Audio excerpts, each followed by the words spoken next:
Greetings.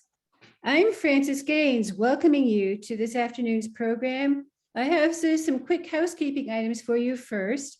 There'll be an opportunity for audience questions during today's program. Please be sure to use the Q&A function on your screen if you have one. You can submit one at any time during the webinar, and please accept our apologies in advance. We typically get more questions than anybody can answer on our team, so we apologize if we don't get to yours. Secondly, please use the chat function if you're experiencing any technical difficulties. Closed captioning is available for this program. I'd like to brief in with our Yale land acknowledgement statement. Yale University acknowledges that Indigenous peoples and nations, including Mohican, Mashantucket, Pequot, Eastern Pequot, Skagitoke, Golden Hill, Pagosset, Niantic, and the Quinnipiac and other Algonquin-speaking peoples have stewarded through generations the lands and waterways of what is now the state of Connecticut.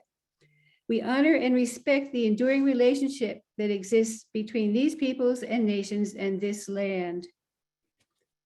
So, again, welcome. We're so glad you could join us today.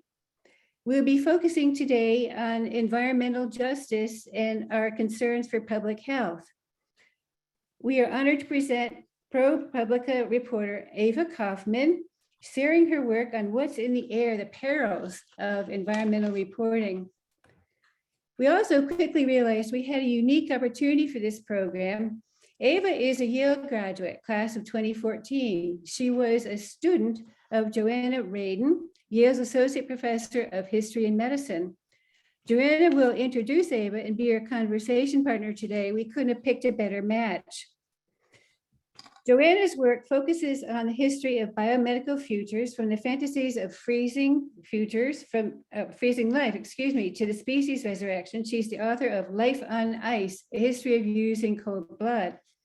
And she's currently working on a book that considers the shifting fortunes of science and American culture through the career of Michael Crichton. Joanna, you're on. You must be so proud. Hi everybody. Yes, it's truly a joy to get to introduce Ava Kaufman, who I have enjoyed many years of friendship with, and who I continue to learn from. And I think you guys are in for a treat to have the opportunity to think with such a gifted investigative reporter who is on ProPublica's national desk.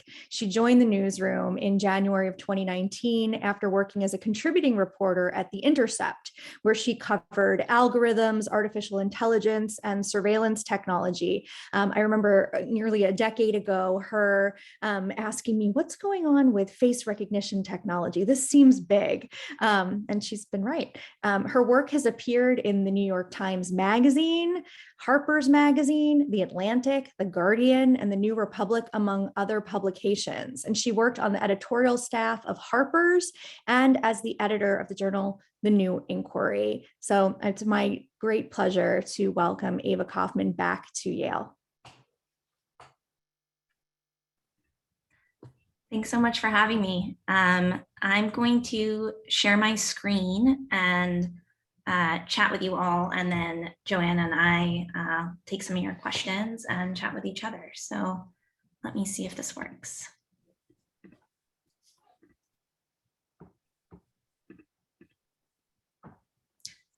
Can you all see the slide? Yeah, okay. So as Joanna mentioned, I'm an investigative journalist, which means that my job involves digging up stories about wrongdoing that bad actors and government officials would prefer the public doesn't know about. I'm going to talk this evening about one of the more challenging stories I've worked on, but also the kind of story behind the story. The very nature of the reporting process for this story revealed to me just how little all of us know about what's actually polluting the air in this country. But even if you're not someone who thinks a lot about environmental data, I came to this talk for other reasons. I hope this story might kind of serve as a guide for how to frame important scientific information responsibly, even when that information might be uncertain or far from perfect. So the story begins when my colleagues Layla Yunus and Al Shah had been mapping air pollution hotspots across the country. And in the course of their analysis, they found that Portland, of Portlandia, and despite its reputation as this kind of tree-hugging, eco-friendly, farm-to-table mecca, really, was home to one of the worst hotspots of cancer-causing air in the country. And this was all because of a single Boeing factory's emissions. That Boeing factory had unleashed huge amounts of the chemical chromium into the skies around eastern Portland. And at this point, if you've seen the movie Erin Brockovich, this should set off serious alarm bells. Hexavalent chromium, as that movie showed us, and as many decades of scientific research have also shown, is an extremely powerful carcinogen, and even small amounts can be dangerous. My colleagues had found the clues to what seemed like a disaster tucked away in technical but publicly available database known as the Toxics Release Inventory. That database, TRI, compiles air, land, and water emissions that many large companies are required to self-report to the EPA each year. In 2016, Boeing's Portland plant told the EPA it had released almost 2,000 pounds of chromium compounds into the air.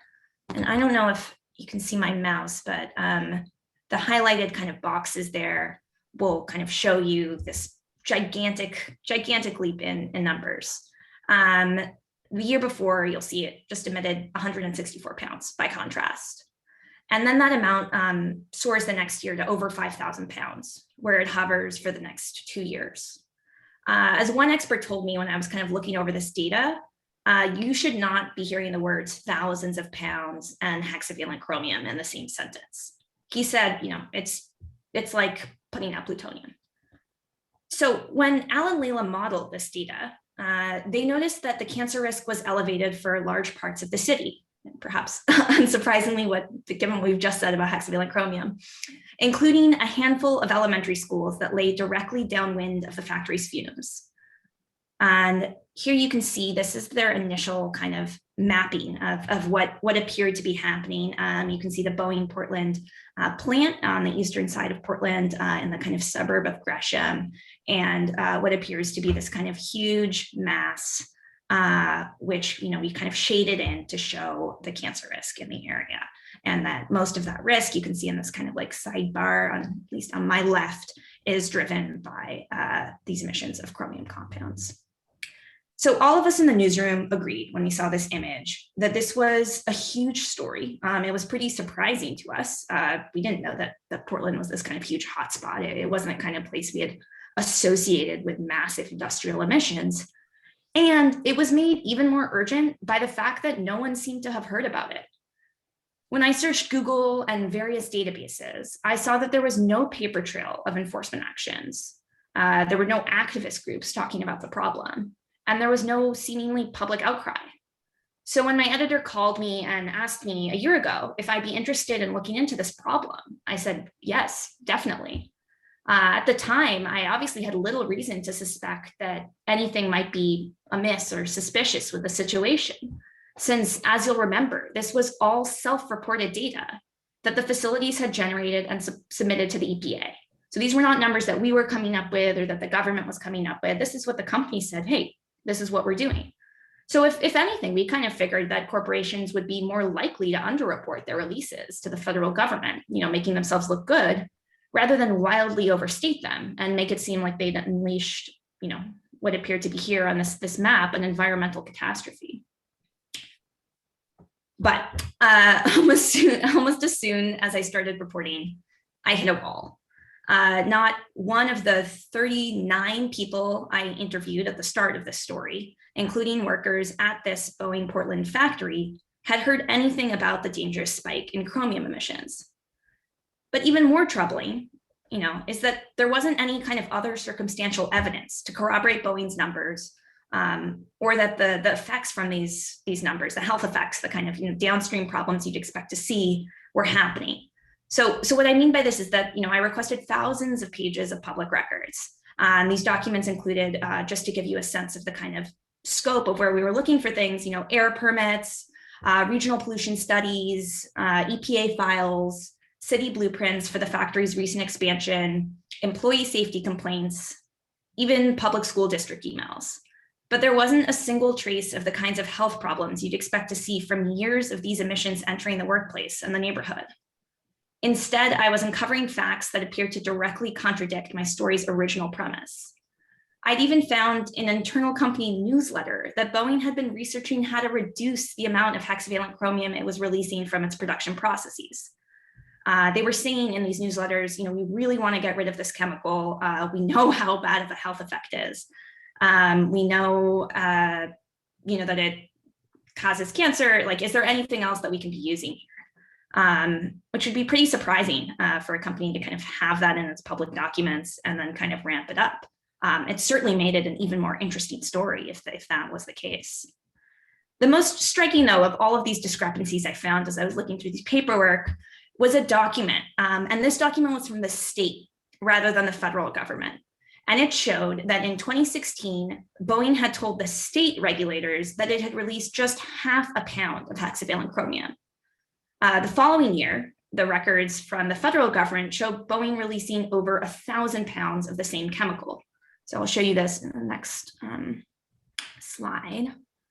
This is the EPA data by contrast to the state data, which I'll go back to here. So at first I thought there was, some sort of unit conversion issue that I wasn't grasping, and that the problem was me, not these numbers, and that there was some sort of basic high school math thing, and that obviously if you looked at it this way or that way, the kind of discrepancies would resolve themselves. But air quality experts that I consulted, many of whom work to fill out these exact forms, both within Oregon for the state regulatory program and for this larger EPA program on behalf of industrial facilities, told me that they were just as confused as I was. It was as though the EPA data kind of, belonged to an alternate universe. So you can see it here again. So what kind of ended up saving me in this case was that, unlike the EPA, Oregon's regulators collect meticulous documentation when they ask industrial facilities to submit their information on emissions. They ask them to show their work. So with the help of air quality scientists, I looked over the extensive documentation that Boeing had to provide to them. And to make this part of the long story short, though we can definitely get into it later, we were eventually able to determine, thanks to the help and math of experts who work with these numbers far more than I do, that the more terrifying EPA numbers were incorrect, which ultimately accorded with all of the other reporting I was doing. So on the one hand, this was a huge relief. The company had only released 0.5 pound of chromium into the air, and it seemed like its numbers were probably the same for other years. On the other, I was obviously left with way more questions than when I had started. The only reason my colleagues had found this Portland issue and story was because they'd been crunching billions of rows of data to map the cancer risk of industrial facilities in every single neighborhood across the country. It was a Herculean task and something that no one had ever really tried before. But we started to wonder, if Boeing had gotten its own data so wrong, how many other facilities had made similar mistakes, but maybe in the other direction through underreporting? Why hadn't the EPA investigated Boeing's emissions as a potential danger or a potential outlier in need of correction? And what was the point of the toxics release inventory, this landmark pollution database that everyone kind of relies on, if the information in it, when it was this concerning, was just going largely overlooked? So I started to discuss these questions with my editors and colleagues, and it was clear to us that it's not that my story was dead, it's that I was starting to chase a different story. The story wasn't any longer that Boeing appeared to be poisoning Portland for 4 years in a row. It was that Boeing had said it was poisoning Portland, and the EPA, regardless of whether it was and wasn't, just kind of ignored them. So when I asked the EPA whether Boeing's concerning chromium releases had ever just been flagged internally, the agency said that they had contacted Boeing and the company told them that the data were accurate. And then apparently they left it at that. You might also be wondering if I'd asked just Boeing directly, and I did. And by the time they got back to me and we got them to kind of look into these numbers further and chat about it on the record, we had already kind of, concluded that the numbers were wrong, and they gave us a statement saying the same thing, and that they would plan to revise their forms. So now we kind of have this kind of new story and these new set of questions. And what we soon discovered was that, Boeing was far from the only major corporation to have botched its emissions data. And that's because we started to learn that, very few facilities actually monitor what's coming out of their smokestacks when they report their data to the EPA. Instead, they often use estimates that are outdated, incomplete, and largely inaccurate. The EPA itself, in reports over the years, has found that the pollution burden is significantly underestimated in several industries. And because a lot of facilities use averages, these equations that kind of spit out averages, some factories might be releasing twice as much pollution as the equation predicts. When I asked the EPA about this, they told me that they do try to carefully vet the self-reported data they collect, but that's often a really difficult enterprise because they don't have anything else to kind of, check it against. And this is, hundreds of thousands, but tens of thousands of facilities a year reporting to them. What we found is that the wide latitude for estimates, they just kind of have to submit the most reasonable estimate, and no one really defines what reasonable means. And the fact that companies can just revise their information at any time means that some corporations don't take this data seriously. So this is, obviously a huge problem. And it ended up becoming kind of one of the main findings of our investigation and our series that we published last year. A few of the reasons why this matters just kind of so much is that when data isn't reliable, it makes it really difficult for people to know what they're breathing in. It derails officials from investigating complaints. It lowers the chances that anyone can step in and curb these excessive emissions, because what are those emissions? There's kind of no information. There's the residents' word versus the facilities. And also, maybe more closer to home, really complicates the efforts of journalists, but also regulators who are trying to identify the dangers that polluters pose to the most vulnerable neighborhoods. So given all of these issues underlying the data, we realized we had to step up our own game to get the facts straight. To make sure that the hotspots we identified in our initial analysis were as accurate as possible, we undertook a massive quality assurance program, setting out to contact the top 200 facilities that appear to be subjecting residents to the greatest cancer risk. We called, emailed, left messages, and spoke on the phone with employees at those facilities whenever possible. And when companies told us they'd made a mistake, we asked them to resubmit their forms to the EPA, which most of them did, and we adjusted our model accordingly.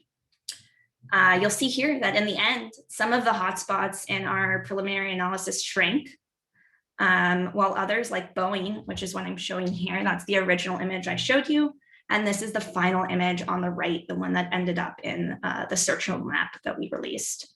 That image, that hotspot, disappeared entirely. So if you might be wondering now kind of about the role that our own questioning as journalists might have played in prompting some of these revisions, we did too. It's totally possible that companies were contacted by the EPA, like Boeing, but only re-examined their forms closely following calls from reporters, because there had been, it seems like, a sense that, this data was sort of presumptive, or didn't matter, or wasn't scrutinized. And it certainly isn't tied to kind of enforcement in the way that other databases are. So we highlighted these and other caveats with the data that we found and that we reported out in a pretty lengthy methodology that was as long or maybe even longer than the original article that accompanied it. And we've seen in the past couple of years, especially around COVID, how facts, especially when the science is evolving, are often vulnerable to attack from bad faith actors. And that, admitting uncertainty around science can sometimes lead to, that science being, deconstructed or taken as, less seriously. But one of the models that we found actually works best in our own journalism is to level with our readers about what we do and don't know, and what we can and can't know. And so this methodology, which if you really want to get into the weeds, you can check out, kind of explains those limitations and our project strengths. We also explain kind of, why, despite the flaws we uncovered, the EPA's pollution database is still the most comprehensive and readily available source of industrial air pollution data in the country. As one expert put it to me, and I've summarized kind of some of the quotes I would hear above on the slide, until we, unless we have, actual air monitoring measurements, this TRI data is kind of, the only game in town. It's all that we have. So finally, after updating the data, after reporting out all of the caveats, as I've mentioned, our team was finally ready to publish our analysis.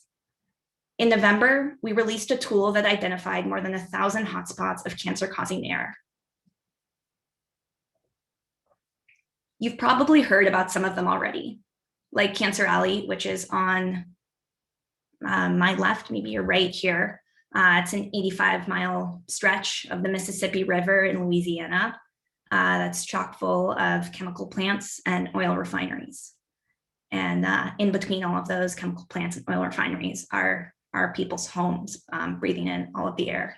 So that's one of the kind of more famous ones. And that obviously, immediately showed up using the same data as a huge hotspot on our map. But some of the other areas that we identified were previously kind of unknown. So there was this hotspot in Laredo, for instance, near the border, where even residents kind of breathing in the contaminated air hadn't known that they were doing so, and hadn't really understood what it meant to live near the Midwest sterilization plant.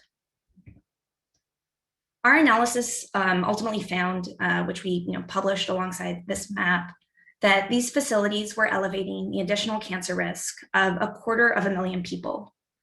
But the hotspots were not evenly distributed. 1/4 of the 20 hotspots with the highest levels of excess cancer risk are in Texas, and almost all of them are in southern states, known for having weaker environmental regulations. They're also racially segregated. And we found that census tracts where the majority of residents are people of color experience about 40% more cancer-causing industrial air pollution on average than tracts where the residents are mostly white. One of the big points that we made across our reporting is that the model data we used to produce this analysis and this interactive map and the stories along with it should be seen as a powerful starting point. It's an indicator, it's not the final word, but it's an indicator that allows us to pinpoint areas that are in need of greater scrutiny and enforcement activities. We also made it clear that we need to be asking companies to actually monitor the air instead of just providing estimates. Air monitoring, the idea of taking measurements and samples to figure out which pollutants are actually present, is the only way of knowing what we're breathing in. But in the meantime, and until we get that better data, our work is meant to serve as a screening tool. It's one that daylights the best information that we have and allows the public to ask regulators and legislators hard questions about what they've been breathing in and why they've been left unprotected to breathe these things in for so long. Just, to sum up kind of what happened since we published this reporting, it's been really heartening to see that the tool was used kind of just as we intended. Our investigation led to a groundswell of activism among residents, many of whom said they'd been previously unaware of the dangers they were facing. And now that they had kind of more information about the pollution impacting their neighborhoods, they packed town halls, like the one pictured in the slide, circulated petitions, started health surveys, and of course, lobbied for more air monitoring. We've also seen some promising reforms on the horizon from the government as well. Within weeks of publishing the investigation, the head of the EPA, Michael Regan, visited several of the communities highlighted in our reporting, pledged to ramp up enforcement activities, and rolled out a raft of targeted actions in some of the communities we highlighted, like Houston, Texas, and Mossville, Louisiana. Last week, legislators also introduced a bill to fund block by block air monitoring for communities that apply for grants in some of the neighborhoods that we highlighted. So I'll just note here, I know I was kind of covering a lot of different stories, in one talk, but you can browse the data more deeply, learn about what our team found, as well as read the other articles in our series, which we called Sacrifice Zones, at the link I've thrown up here. And I also wanted to note that if you're someone who kind of came to this event tonight wondering how you can use these tools and what effect pollution might be having on your community, there's one story in particular in the series, which we've called a kind of reporting recipe. And it's a pretty detailed kind of step-by-step method. Some of the steps are exactly those that we followed in this talk that can help anyone basically uncover these issues in their own backyard. So, after diving into this rabbit hole of pollution data together tonight, you might not be surprised to learn that the very first step we recommend in this recipe is to verify everything, even data when it comes from a company, and it would, not be in their best interest to look a certain way. Don't trust anything until you report it out. So that's definitely one of the lessons in there, but there are also many others. And everyone on the team is always kind of happy to talk more about the tool and how to best use it. So I'll turn this over to Joanna and the rest of the team now, but thanks again, everyone, for coming out tonight, and looking forward to chatting further.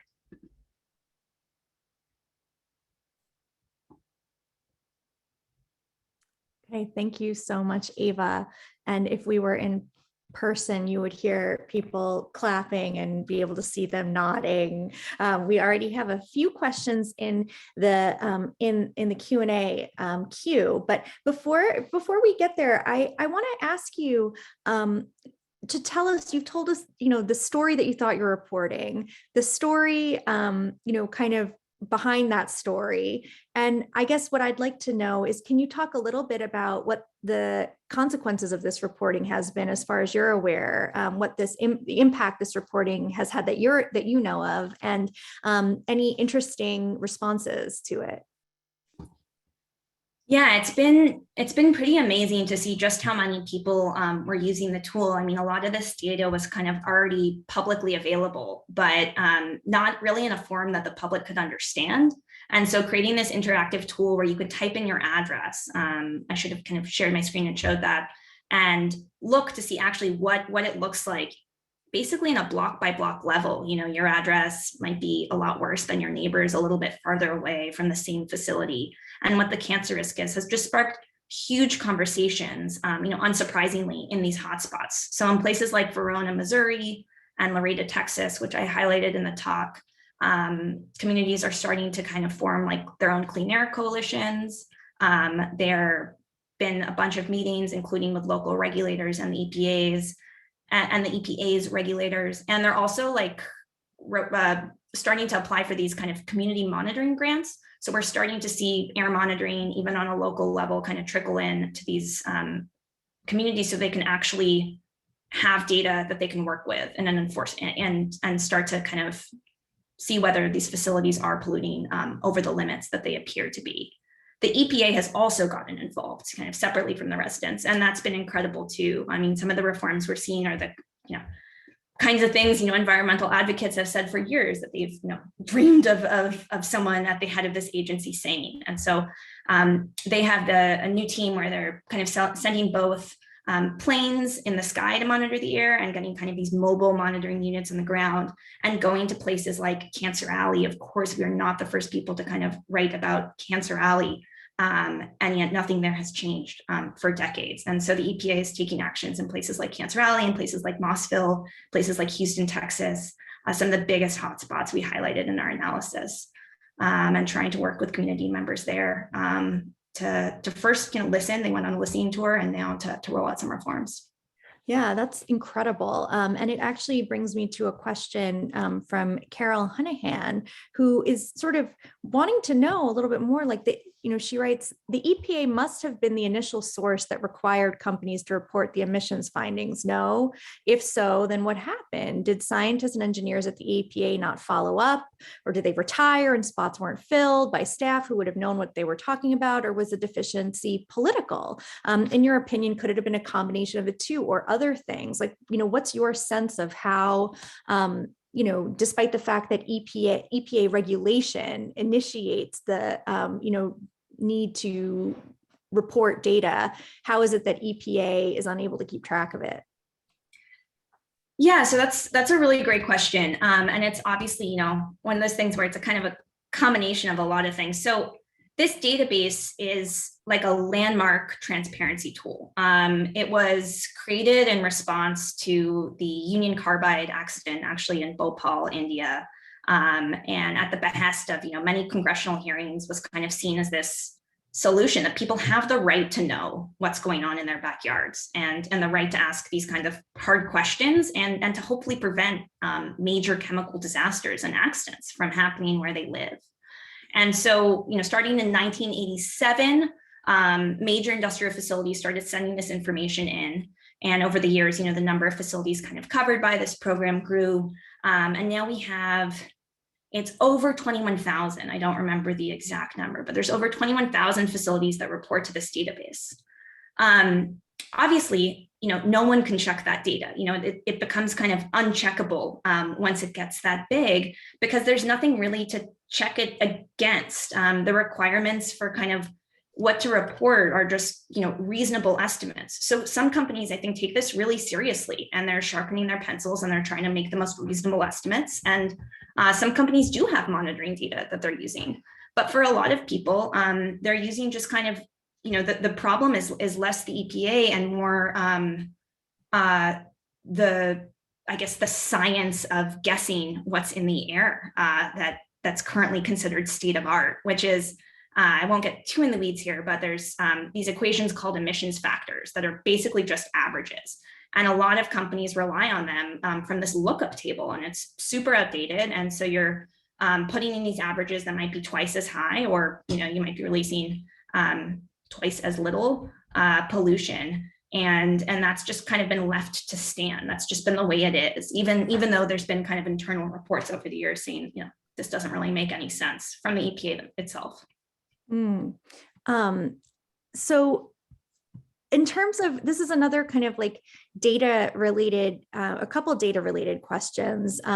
One from Nicholas Noir: with crunching billions of columns, how did you and your colleagues assess and control the false discovery rate? So that's one question. And then the other question is a question I think is a great question, given what we've been talking about, from Edith Pastana. Are the data files you actually use to create the tool available? And if so, how can they be obtained? Yeah, so the tools are available. So what we used this data submitted to the toxics release inventory. So that's all just kind of separately public. And then we used a modeling program that's super sophisticated and takes into account kind of meteorological patterns, the height of smokestacks, the terrain of where the facility is located. It's a state-of-the-art modeling tool developed by the EPA called REASY. And we took the kind of shape files of that modeled data. And when I say we, I should say my very data-minded colleagues.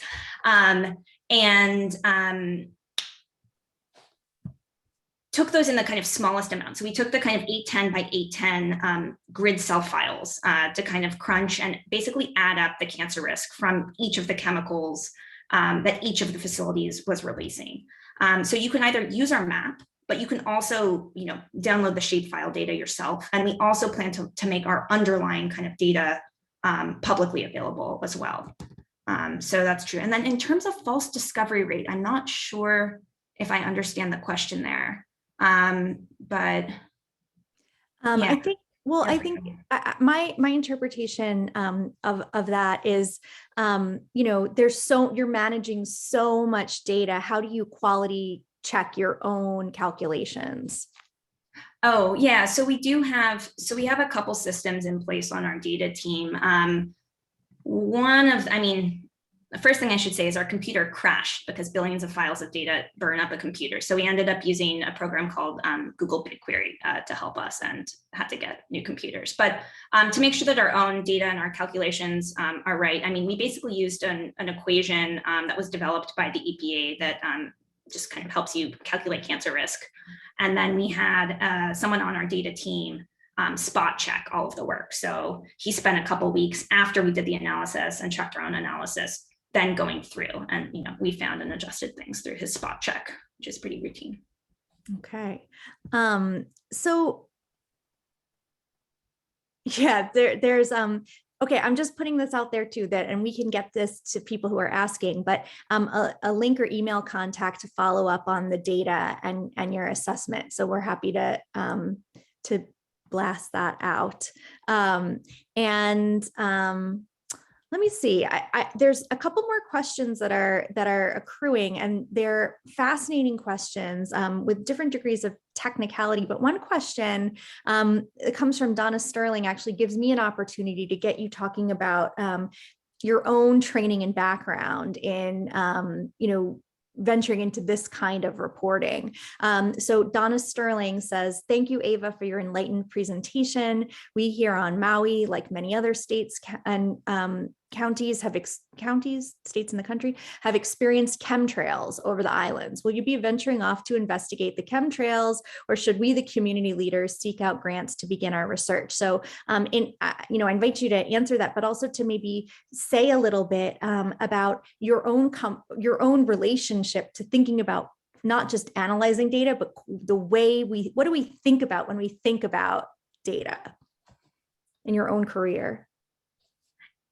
Yeah, sure. So Donna, our presentation in this case just kind of focused on what are called hazardous air pollutants or air toxics, which is a class of 187 chemicals that aren't the ones that are usually measured. We actually do have great air monitoring for, and I'll just answer Nicholas's question here too, for things like PM 2.5 particulate matter or sulfur dioxide or ozone.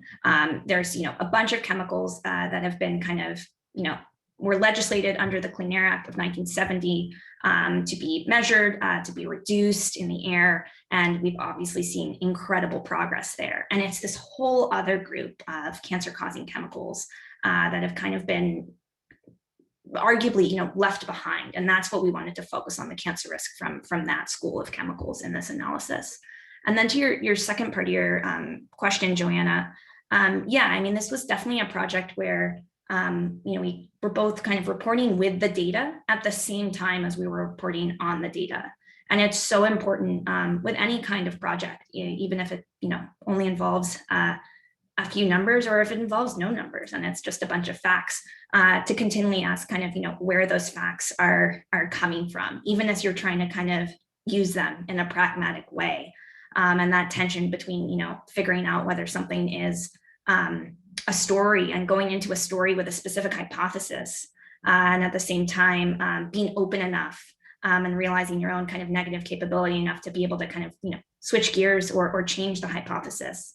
And some of the best stories are stories where you think it's about one thing and it really ends up being another thing, because those are usually the stories that no one already knows about or is thinking about. Yeah, and I just was also wondering about your own previous career experiences of reporting on the tech industry, on algorithmic bias, and if that helped give you a certain comfort level or a sense of what it meant to actually be, looking at data, writing a story that's about data in a lot of ways, and how we think and feel about it. Yeah, I think that I kind of started as a reporter reporting on tech despite not having any kind of programming skills myself. And so I've always been reliant on, not having any kind of, secret body of knowledge, to lean back on. I always have to kind of find the right experts to outsource my issues to, and to be able to explain things to me. Like I'm incredibly naive, which I am at the start of any reporting process. And in turn, the kind of idea is that in not really knowing anything when I'm starting out, and in not taking these tools for granted because, I haven't built them and I don't quite know how they're made. Hopefully I can help readers who also don't know anything kind of understand them and explain them to them. But yeah, there's so much hype and kind of reflexive trust when it comes to words like AI or algorithm or big tech or big data or industrial pollution data. And it's easy to kind of get lost in the seeming aura of authority that we have kind of around these numbers and these systems. And the farther you are away sometimes from things that you're reporting on, the more not necessarily knee-jerk skepticism that you're bringing in, but the more kind of critical thinking you kind of have to bring in just because you don't really know how it works. And if you're just kind of cowed by the seeming omnipotence of something beyond your grasp, you're very likely to get the story wrong. And that obviously is terrifying. Yeah, I thought a really poignant and honest moment in the talk in your presentation is where your initial discovery of the initial numbers, you said, well, was it me? You mistrusted yourself and your ability to interpret these numbers. And I wondered if you have any thoughts that you would want to share with people in the audience about, how to cultivate trust and when skepticism is appropriate and how to be skeptical in a way that produces more durable and better knowledge as opposed to knocking down science at a time when it's really become politicized anew. Yeah, that's a great question. I feel like, just to start out on the kind of personal note, anytime I'm reporting a story, I'm always wondering, am I getting this wrong? Am I missing something? What else could be going on here? Even if it seems like a great story. In this case, the story was literally too good to be true. But, most stories, you don't end up with a kind of, a cloud on the one side and not a cloud on the other. It's more gray in terms of kind of how your hypotheses and so on are changing. And so many of the errors you can make as a reporter are often not literal factual errors, though those obviously exist. It can also just be errors of omission. You're not actually thinking about the larger frame in which the story exists, or how why the system was even created or set up that way. And so there's all kinds of ways to kind of tell stories that are misleading. But in terms of kind of thinking more about trust, just thinking about the second part of your question, I feel like just having a lot of time to work on these stories really helps, and getting to go back to people. No one I talked to for this story, I just talked to once. Some people I would call, every other week with updates. It really felt like a podcast episode, a podcast series, and that, so much of it was kind of about the process of what's going on and figuring that out, even if it was a little drier than a true crime podcast. And of course, you also end up relying so much on the team that you're working with. And so much of this was obviously a huge team effort. So many forces beyond just me to help kind of get the work. Yeah, so I want to turn to a question from Brian Spar because they seem to very perceptively noticing something that I think came up. We've been talking about individual places where people can go, but Brian asks, could carcinogenic molecules be formed by chemical reactions between different compounds in the smokestacks, and thus the company's not even aware it's being released? So a whole entire other level that we start to be able to understand when we think about the aggregates as opposed to individual plants reporting their individual emissions. Yeah, thanks for that question, Brian. So I'm not an expert in this science, and actually even a lot of the air quality experts I talked to were not either, but that is the case. Like, that is definitely possible. And one of the things that this model that we used doesn't account for is those kinds of reactions. So you can have other secondary products that are created when XY chemical and AB chemical link up in the sky. And no one is obviously tracking that, and it's, unless you're getting that in a huge amount, it's hard to know to even, need to set up a monitor for that. The other thing you can also get is products of decay, which we're not, tracking in this model, which is that this chemical ends up going into the sky, but it actually decays into a less toxic or less potent form as it's kind of, making its way through its lifespan. So that also happens too. Things get more toxic, but things also get less toxic. But another thing that your question also made me think of, Brian, is that right now, and one of the things that our map did, I didn't quite highlight this in the talk, is that the EPA only looks at each kind of individual facility in a silo, basically with blinders on. So they're looking at one category of facility. They're looking at all of the shipyards, let's say in Houston, but they're not also looking at all of the toxic air coming out of the oil refineries at the same time. And obviously it's kind of common sense. I mean, you don't have to have studied this for, even a day to understand that we're not picking and choosing the air that we breathe. We're breathing an averaged amount of all the different things, and also, bad air from highways and automotive emissions. But instead, they're calculating risk and setting limits for emissions based on what's coming out just from these specific facility categories. And so one of the things we did with our map was just the simple fact of adding all of it up, saying we're actually going to look at all of the facilities in this area and give you the risk based on everything you might be breathing in there. Yeah, I found that to be a really impressive dimension. And what it shows to me as someone who teaches students to think about science, it asks the question, who are the bodies upon which knowledge gets built, and how are people affected by these decisions? If you take the perspective of a person living in these communities, which, as you reporting has pointed out, tend to be disproportionately Black or of a lower socioeconomic status, that we see that these landscapes and neighborhoods are being neglected.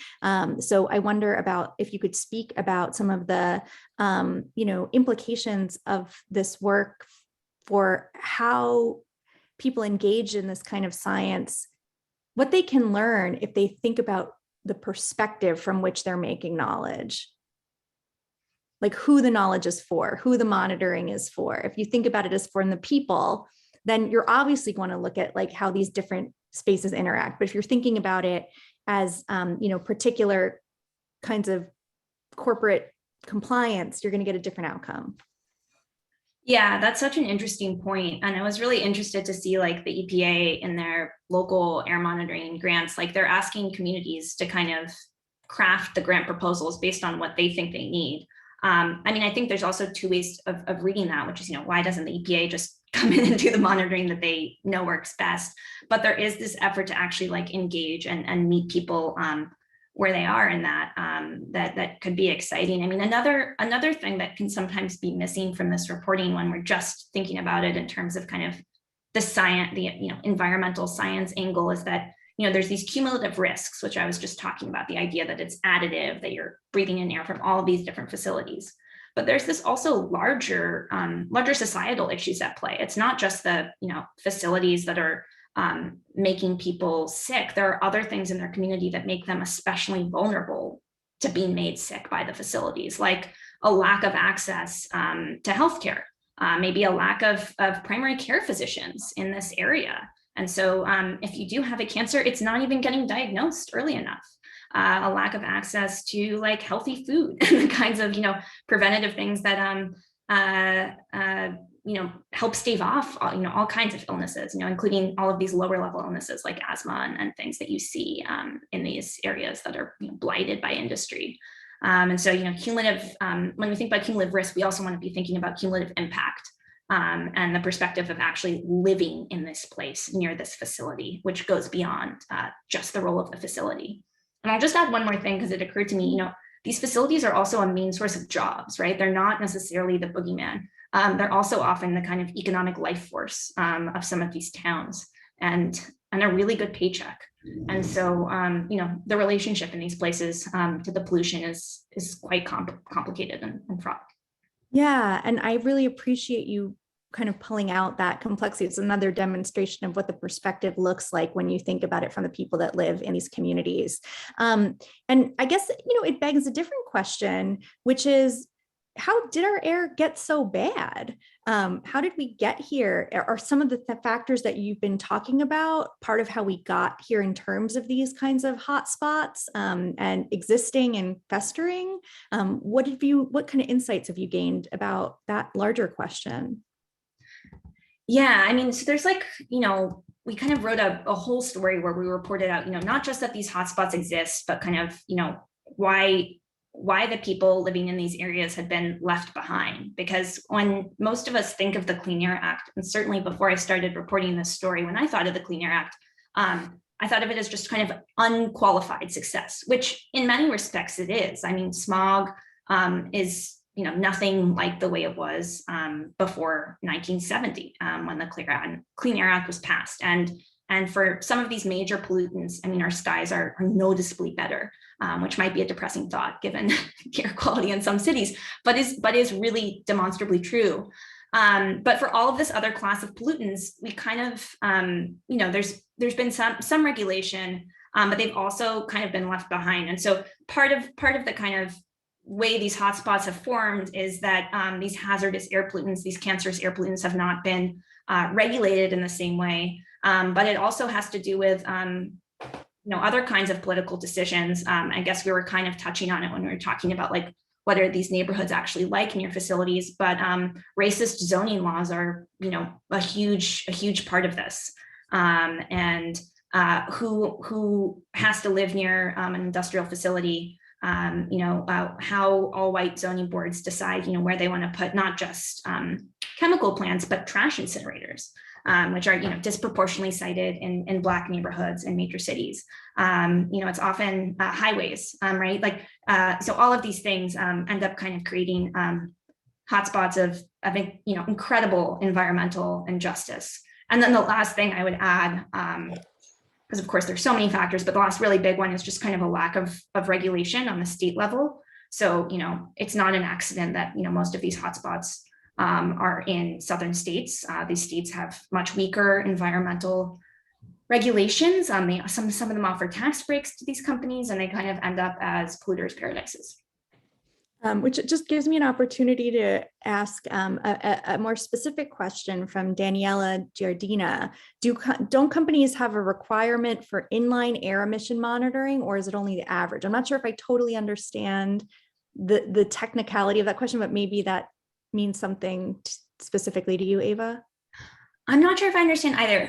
If inline air emission monitoring means monitoring the indoor air, some workplaces do have that, but that would be regulated by OSHA. You'd have to do air sampling to make sure the employees themselves in the facility aren't being exposed to emissions, to fugitive emissions, to stray emissions. But yeah, feel free to re-ask the question if I got it wrong there. Great. And I guess, we're running out of time. It's gone really fast. But, I know that many people who participate in the Peabody events, and the Peabody itself is really interested in citizen science. And I wondered if you had any particular kinds of advice you'd want to summarize or resources to point people to for people that are really wanting to try to take initiative, as I know some of our listeners are, in using these tools and resources in their own communities. Yeah, definitely. So, I mean, the map is obviously just kind of one tool, but with it, we wanted to provide a lot more information. So we have this incredible explainer that my colleague Maya Miller wrote that kind of walks you through what it actually means to have a cancer risk. It can kind of just still seem like an abstract number. She talks about kind of the different industrial chemicals, a really incredible primer for anyone coming into this issue kind of at any level, because it can be super wonky. And then the other kind of main resource we created was this reporting recipe. And I can see some of the takeaways here, but in addition to kind of digging into the data and verifying everything, we also advise people to kind of actually just talk to their local regulators. It can seem like the EPA is, far away in Washington, but there's actually most of the regulation that happens in your state is because of local regulators. A lot of the EPA's enforcement is delegated to them. And they should be available to at least explain things and provide expert data. Some of the other things you can do is talk to kind of everyone in your area as you're trying to learn to this. So like even educators nearby might be able to tell you about like what kinds of things they're seeing in schools, or if you're studying kind of the effect that pollution might be having on a nearby neighborhood. Church leaders might be interesting to engage as sources who can hook you up with a congregation who might be wanting to be involved. We tend to kind of cast a really wide net in our reporting. Of course, workers at these facilities, people who formerly worked there, just kind of learning about what this plant makes and why, if there's something in your backyard that you're curious about investigating. And then the last thing that we recommended was also just kind of learning more about the kind of chemicals in science, how they're used and so on. And there's obviously some good resources online, but I'll drop the link to that in the chat right now. That would be great. And while you're doing that, I'll just read a kind of, I think this is more of just an observational comment than a question from Teresa Stoker, who says, well, it's not talking about toxic chemicals. The chemistry of the greenhouse effect involves multiple complex layers. I'm assuming, Teresa, you're implying we need a complexity science, and thinking about complexity is really important if we want to grasp the kind of lived risks and impacts for ourselves, our, and all of the humans and non-humans and landscapes that enable us to live and thrive. So I think that's a really astute observation, that some of the insights that come from this case, which has real and has had real profound ramifications in policy and in just public awareness about these issues, also can be inspiration in thinking about other kinds of social issues, recognizing that, there's usually more than one factor at play, and that thinking about people's lived experience and the social dimensions is really crucial for how we think about data. And so I just wanted to give you, the last 2 minutes, the last word, if there's anything you'd like to leave us with, to be thinking about, or your own reflections on this process that continues to unfold. It's all you. Yeah, I mean, I think, thinking about complexity is obviously really helpful for any kind of story, but especially stories around science and science communication. And obviously, as you were saying at the start, Joanna, kind of the stakes could not be higher. And it was from taking your class, not to throw it back at you at the end here, that I started to really think about kind of how facts are made and unmade, not just by virtue of the science being done and how good the work is, but how they're being received by the public. And so much of what we consider, science is obviously a larger social process that, also involves kind of journalists and communicators, litigating and sometimes, duking out these facts in a much larger realm beyond the laboratory. And we've definitely seen that, obviously my work last year was not about climate science, but there's no better arena that we've seen that than in climate science. And so, those debates were something I was thinking about, even though they were, not actually, at issue here, and then air pollution is not yet, as contested. Well, it's truly inspiring to see some of the more kind of academic ideas that we explored all those years really manifest in brilliant, just critical work for the times in which we live. And I just think I can speak for everybody that's been involved in the production of this event, and hopefully the participants, that we feel so fortunate to actually get to hear you reflect on this incredibly interesting process, and applaud you for your wonderful and important work. And I hope you keep it up. Thank you so much to the Peabody, and to Frances and Jesse, and to you, Joanna, for having me here. And thanks everyone for listening in on a Thursday night. This was super fun, and hope to talk to everyone here soon. I think Joanna pretty much summarized what I was about to say. So, good for you and thank you all. Thank you both. To Ava, I don't even know what to say, except thank goodness you and your colleagues had such open probing minds and had persistence to stay through with it. It's just, if you'd seen my mouth drop open, it would have been, but I'm glad I didn't have the video on, so you couldn't see that part of it anyway. A big thank you also to you, Joanna, and actually to both of you for all the time and effort that you put into making this program possible. We can't say thank you enough, sincerely, for the time and effort of being here. We're so honored and privileged, really, to have you. So I don't know what else to say, except I think you got it, okay? Thanks. It's always to a our joy to audience. share the stage with Ava. Yeah. Well, you know what? I think you gave birth in a way, Joanna, so it's good. Francis said it, not me, Ava.